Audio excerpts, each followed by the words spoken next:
pala sili siya sa seven daw. Gusto niyo ko ba po ng mga pansit? Bumili kayo sa mga labas. Pag wala, mag-grocery kayo kung meron.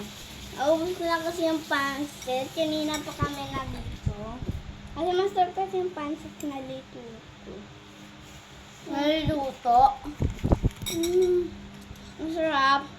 Kanina masarap. Pag tikat ko ang sarap. Hindi na lang sa pansit eh. Kasi favorite kong pansit. Pansit kapin ko. Parang nagigigil sa pansit. Kasi nanonood ako sa video. Okay, kung kayo, bumili kayo sa grocery. Pag wala, next time na lang, pupunta naman din kami sa may bahay nyo. Saan ba kayo nakatira, ma'am? Nana! Saan kayo nakatira? Sir, saan kayo nakatira? Ibigyan ko na lang kayo ng ganito. Bye guys! See you next